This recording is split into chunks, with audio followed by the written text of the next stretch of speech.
Halo guys, kembali lagi bersama kami kelompok 5, di mana kami yang beranggotakan Jenis Tanggang, Eva Lavita Aritona, Indah Hutagaluh, dan Maria Lumanchantar. Kali ini kami membahas materi tentang pengawasan dan pengendalian organisasi. Baiklah, kita langsung masuk ke dalam materi pembelajarannya aja ya. Dimulai dengan pengertian pengawasan. Pengawasan adalah proses dalam menetapkan ukuran kinerja dan pengambilan tindakan yang dapat mendukung pencapaian hasil yang diharapkan sesuai dengan kinerja yang telah ditetapkan tersebut. Fungsi pengawasan dalam manajemen adalah upaya sistematis dalam menentukan standar kinerja dan berbagai tujuan yang direncanakan, mendesain sistem informasi umpan balik, membandingkan kinerja antara kinerja yang dicapai dengan standar yang telah ditetapkan sebelumnya, menentukan apakah terdapat penyimpangan dan tingkat signifikan dari setiap penyimpangan tersebut, dan mengambil tindakan yang perlu dilakukan untuk memastikan bahwa seluruh sumber daya perusahaan dipergunakan secara efektif dan efisien dalam pencapaian tujuan perusahaan. Materi selanjutnya itu adalah fungsi pengawasan. Menurut Griffin tahun 2000, terdapat 4 tujuan fungsi pengawasan. Keempat tujuan tersebut adalah sebagai berikut. Yang pertama, adaptasi lingkungan. Tujuan pertama dari fungsi pengawasan adalah agar perusahaan dapat terus beradaptasi dengan perubahan yang terjadi di lingkungan perusahaan, baik lingkungan yang bersifat eksternal maupun internal. Yang kedua yaitu meminimumkan kegagalan. Ketika perusahaan melakukan kegiatan produksi, misalnya perusahaan berharap agar kegagalan seminimal mungkin. Ketika perusahaan memiliki target produksi sebanyak 10.000 unit, maka perusahaan berharap bahwa bagian produksi dapat menghasilkan produk sebanyak unit tersebut. Katakanlah ketika bagian produksi ternyata hanya mampu menghasilkan 900 unit yang memenuhi standar dan 1.000 unit yang tidak memenuhi standar, maka perusahaan mengalami 1.000 unit kegagalan dalam produksi, dan hal tersebut akan sangat merugikan perusahaan karena target tidak tercapai. Oleh karena itu, perusahaan perlu menjalankan fungsi pengawasan agar kegagalan tersebut dapat diminimumkan. Yang ketiga ada meminimumkan biaya. Sebagaimana contoh yang dikemukakan di atas, ketika perusahaan mengalami kegagalan 1.000 unit, maka akan ada pemborosan biaya sebanyak 1.000 unit yang tidak memberikan keuntungan bagi perusahaan. Oleh karena itu, fungsi pengawasan melalui penetapan standar tertentu dalam meminimumkan biaya yang harus dikeluarkan oleh perusahaan. Sebagai contoh lain, pengawasan terhadap tenaga kerja dari kasus korupsi. Korupsi dapat berupa korupsi jam kerja, penggunaan fasilitas perusahaan bukan untuk kepentingan perusahaan, hingga korupsi berupa penggelapan uang. Fungsi pengawasan terhadap tenaga kerja sangat diperlukan agar tidak terjadi tindak korupsi ini. Yang keempat ada antisipasi kompleksitas organisasi. Ketika perusahaan memproduksi satu jenis barang atau 10 orang pekerja atau 2 bagian dalam struktur organisasi, barangkali kegiatan manajemen dapat relatif mudah untuk dilakukan, akan tetapi sekiranya organisasi atau perusahaan memproduksi katakanlah 10 jenis barang, 1.000 orang pekerja atau dalam berbagai motif dan perilakunya, dan 5 departemen dengan masing-masing departemen terdiri dari 3 sub bidang departemen, dan terdapat satu departemen yang terdiri dari 30 cabang perusahaan di daerah lain, maka pekerjaan organisasi tidak sederhana dan cenderung kompleks. Materi selanjutnya itu adalah langkah-langkah dalam proses pengawasan. Terdapat 4 langkah. Yang langkah pertama, penetapan standar dan metode penelitian kinerja. Idealnya tujuan yang ingin dicapai organisasi bisnis atau perusahaan sebaiknya ditetapkan dengan jelas dan lengkap pada saat perencanaan dilakukan. Lengkap di sini berarti bahwa penetapan standar sebaiknya juga dilakukan pada saat perencanaan dilakukan. Terdapat 3 alasan mengapa tujuan harus ditetapkan dengan jelas dan memuat standar yang dicapai. Yang pertama adalah bahwa seringkali tujuan terlalu bersifat umum sehingga sulit untuk dinilai pada saat implementasi dilakukan. Yang kedua, berdasarkan alasan pertama tersebut, sebaiknya tujuan ditetapkan memuat standar lebih jelas.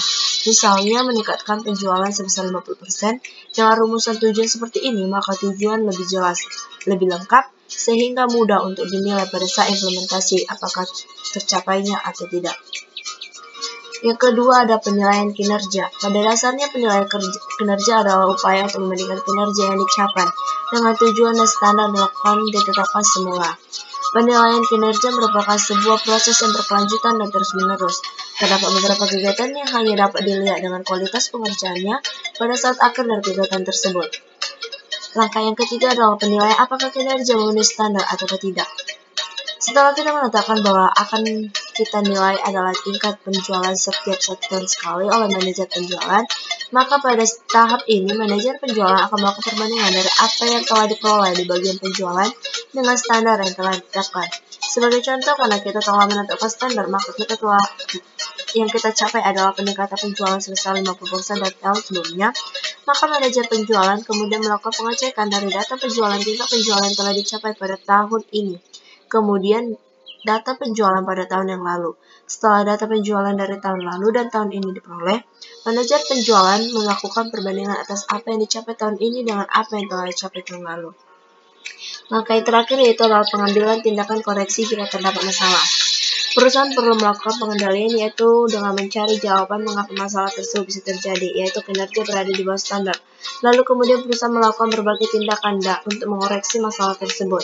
Pengendalian ini perlu untuk dilakukan untuk perusahaan dapat memastikan bahwa apa yang tengah dilakukan oleh perusahaan benar-benar diarahkan kepada pencapaian tujuan yang telah ditetapkan, di mana indikator pencapaian tujuan dan target adalah menyesuaikan pencapaian perusahaan agar sesuai dengan standar. Gejala yang memerlukan pengawasan. Terdapat beberapa gejala yang memerlukan pengawasan, di antaranya yang pertama, terjadinya penurunan pendapatan atau profit, namun tidak begitu jelas faktor penyebabnya. Yang kedua, penurunan kualitas pelayanan yang dapat teridentifikasi dari keluhan pelanggan. Yang ketiga, ketidakpuasan pegawai, di mana teridentifikasi dari keluhan pegawai dan produktivitas kerja yang menurun. Keempat, berkurangnya kas perusahaan. Yang kelima, banyaknya pekerja dan pegawai yang menganggur. Yang keenam, tidak terorganisasinya setiap pekerjaan dengan baik. Yang ketujuh, biaya melebihi anggaran. Dan yang terakhir adalah adanya penghamburan dan inefisiensi.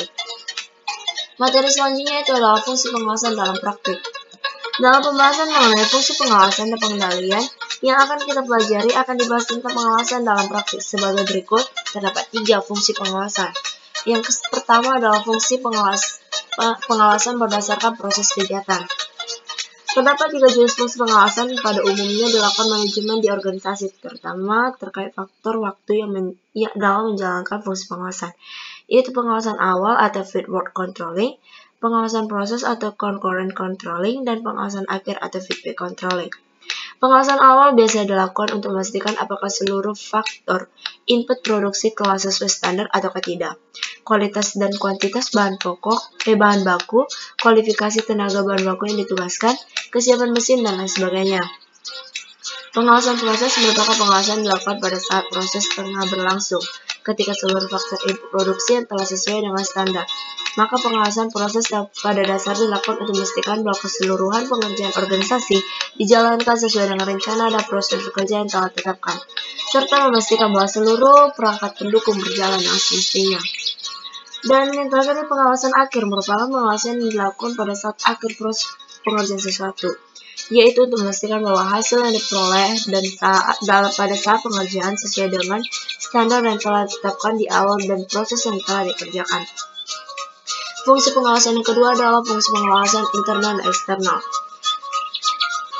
Berdasarkan subjek yang dilakukan pengawas, jenis pengawasan juga terdapat dibagi menjadi pengawasan internal atau internal controlling dan pengawasan eksternal atau external controlling, di mana pengawasan internal adalah pengawasan yang dilakukan secara mandiri oleh setiap pekerja terhadap tugas yang dibebankan terhadapnya.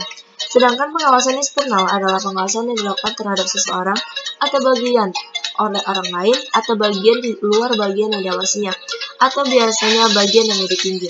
Kepala restoran mengawasi kepala bagian dapur, keuangan, dan pelayanan, atau kepala bagian dapur mengawasi staf bagian dapur adalah salah satu contoh dari pengawasan eksternal. Fungsi pengawasan yang terakhir adalah fungsi pengawasan berdasarkan fungsi operasional dalam manajemen. Selain berdasarkan subjek dan subjek yang melakukan pengawasan, berdasarkan fungsi operasional dari manajemen perusahaan, pengawasan dari sumber daya manusia, pengawasan sumber informasi dari keuangan, pengawasan bagian operasi atau produksi, dan pengawasan di bagian pemasaran. Dalam fungsi pengawasan yang ketiga ini terdapat 4 bagian lagi, yaitu pengawasan di bagian SDM. Pengawasan di bagian SDM dilakukan untuk memastikan bahwa seluruh SDM yang dimiliki oleh perusahaan bekerja sesuai dengan tugas yang telah diberikan kepada mereka atau job description. Memastikan bahwa kompensasi serta manfaat yang diberikan kepada SDM perusahaan memperoleh kesempatan untuk melakukan pengembangan diri mereka sehingga produktivitasnya dapat ditingkatkan. Yang kedua, pengawasan bagian informasi. Pengawasan di bagian informasi bertugas untuk memastikan apakah setiap informasi yang dibutuhkan oleh perusahaan setiap saat dapat tersedia atau tidak.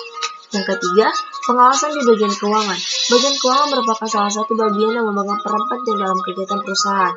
Secara sederhana, kegiatan di bagian keuangan adalah kegiatan menyangkut penyediaan sumber-sumber dana perusahaan dan kegiatan-kegiatan yang menyangkut alokasi dari dana-dana tersebut. Kemampuan perusahaan untuk melakukan pengawasan dan pengendalian kegiatan keuangan tersebut akan menunjukkan apakah perusahaan mampu mencapai kinerja tertentu. Dan yang terakhir adalah pengawasan di bagian pemasaran. Pengawasan di bagian pemasaran sebagaimana dikemukakan oleh Brookfield dan kawan-kawan tahun 2000 pada dasarnya menyangkut bagaimana perusahaan mampu mengidentifikasi apa sebenarnya yang diinginkan dan dibutuhkan oleh pelanggan atau konsumen dan dengan cara bagaimana perusahaan memuaskannya. Materi selanjutnya adalah mempertahankan fungsi pengawasan dalam sistem pengawasan tradisional. Sistem pengawasan tradisional adalah upaya atau sistem yang mempertahankan fungsi pengawasan melalui prosedur dan kegiatan yang melibatkan penentuan standar tersebut. Jika standar dicapai, maka kinerja dianggap tidak tercapai dengan baik. Umumnya, sistem pengawasan tradisional melibatkan kegiatan monitoring yang bersifat eksternal. Kegiatan pegawai akan diawasi oleh atasan pegawai. Kinerja keuangan akan diawasi oleh orang-orang yang berada di luar bagian keuangan yang bertugas untuk melakukan pengawasan dan penilaian setiap kinerja keuangan, seperti auditor, misalnya. Terdapat 3 pendekatan dalam sistem pengawasan diagnostik atau diagnostic control, pengawasan berdasarkan batasan-batasan atau boundary control, dan pengawasan interaktif atau interactive control, di mana pengawasan diagnostik adalah pengawasan yang dilakukan oleh manajer di mana setelah standar ditetapkan, manajer melakukan pengawasan dan penilaian apakah standar yang telah dicapai atau belum. Pengawasan berdasarkan batasan-batasan adalah pengawasan yang dilakukan melalui penetapan aturan-aturan atau prosedur yang dengan aturan dan prosedur tersebut, keseluruhan anggota dan pihak yang terkait dalam perusahaan akan menyesuaikan diri dengan aturan dan prosedur tersebut dalam menjalankan aktivitas yang terkait dengan perusahaan. Dan pengawasan interaktif adalah pengawasan yang dilakukan oleh manajer yang secara interaktif dan terus-menerus melakukan komunikasi dengan pegawai secara personal mengenai berbagai hal yang terkait dengan pekerjaan yang dilakukan. Materi yang terakhir adalah sistem pengawasan yang berdasarkan komitmen. Berbeda dengan pendekatan tradisional dengan sistem pengawasan. Pendekatan berdasarkan komitmen melakukan penekanan fungsi pengawasan dari sisi internal daripada sisi eksternalnya. Sehubung dengan hal tersebut, fungsi pengawasan yang berdasarkan komitmen berdasarkan sistem pengawasan kepada kesadaran diri setiap individu atau pekerja akan apa yang terbaik yang seharusnya ditunjukkan oleh mereka dalam setiap pekerjaan yang mereka lakukan. Pengawasan lebih ditekan oleh faktor internal dari setiap individu pekerja. Introspeksi diri dalam hal ini lebih dominan dalam menjalankan fungsi pengawasan dari pengawasan eksternal. Sekalipun pada praktiknya pendekatan ini cukup sulit dilakukan, akan tetapi introspeksi diri dan pengawasan mandiri oleh setiap individu diyakini akan mimpi mempertahankan sistem pengawasan dalam jangka panjang, dikarenakan para pegawai akan terbiasa dengan budaya kerja dan produktif dan independen sehingga berbagai standar kinerja perusahaan akan diupayakan untuk dicapai oleh para pegawai. Bukan karena kegiatan keterpaksaan, akan tetapi karena adanya kesadaran bahwa perusahaan merupakan milik para pegawai yang harus diperbaiki secara terus-menerus hingga dapat menjadi yang terbaik. Dari materi ini kita dapat mengambil contoh studi kasus. Salah satunya itu adalah layanan ISSN. Layanan ISSN diberikan kepada masyarakat, khususnya para pengelola terbitan baik ilmiah maupun non-ilmiah. ISSN dapat diberikan kepada satu terbitan berkala apabila seluruh dokumen yang dipersyaratkan dipenuhi oleh pendaftar.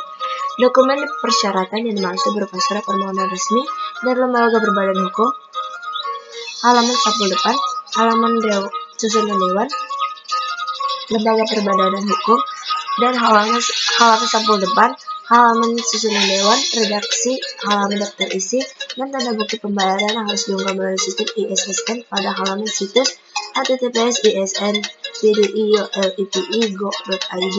Cara lain untuk terbitan media elektronik adalah tersedia halaman situs terbitan atau e-jurnal yang sudah aktif dapat diakses oleh umum. Guna memperlancar pengurusan ISSN, tersedia layanan konsultan untuk tempat bertanya mengenai permasalahan yang dialami selama mendaftar ISSN. Hal ini berguna untuk mendapatkan informasi dan solusi dari petugas layanan kepada para pendaftar yang masih mengalami permasalahan dalam pengurusan ISSN. Konsultasi yang bisa dilakukan melalui telepon maupun tatap muka berlangsung di kantor PDII LIPI. Sebagaimana upaya menjaga kualitas layanan ISSN telah berlangsung, PDII LIPI melakukan proses pengawasan terhadap manajemen dan kinerja pegawai layanan ISSN. Desain sistem pengawasan manajemen dan kinerja pegawai layanan ISSN dilakukan melalui proses monitoring and evaluasi, serta proses pengawasan melalui sistem BPMN yang telah ditetapkan. Proses MANI dilakukan secara berkala sekurang-kurangnya 1 kali dalam 3 bulan, dilakukan oleh Kepala Bidang Dokumentasi terhadap layanan ISSN untuk meningkatkan mutu pelayanan dan memberikan solusi atas permasalahan yang dihadapi pelanggan. Maka dilakukan upaya kecepatan dan ketetapan dalam pelayanan, menjamin ketersediaan sumber daya, serta memeriksa permohonan ISSN yang belum diproses agar segera ditindaklanjuti. Manif dilakukan untuk memastikan seluruh petugas layanan ISN.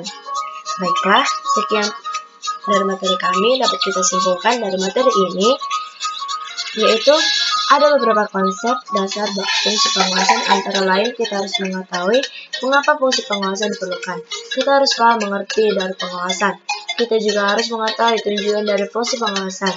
Kita harus tahu juga langkah-langkah dalam proses pengawasan, dan terakhir kita harus tahu beberapa gejala yang memerlukan pengawasan dan pengendalian. Setelah mengetahui konsep dasar ini, beberapa fungsi pengawasan dalam praktik antara lain pengawasan berdasarkan proses kegiatan, pengawasan berdasarkan fungsi operasional dan manajemen, pengawasan internal dan eksternal, dan yang terakhir ada beberapa cara mempertahankan fungsi pengawasan, antara lain sistem pengawasan tradisional dan sistem pengawasan yang berdasarkan komitmen. Sekian dari materi kami. Jika ada yang kurang dalam penyampaian materi, kami mohon maaf. Sekian dari presentasi kami ucapkan terima kasih.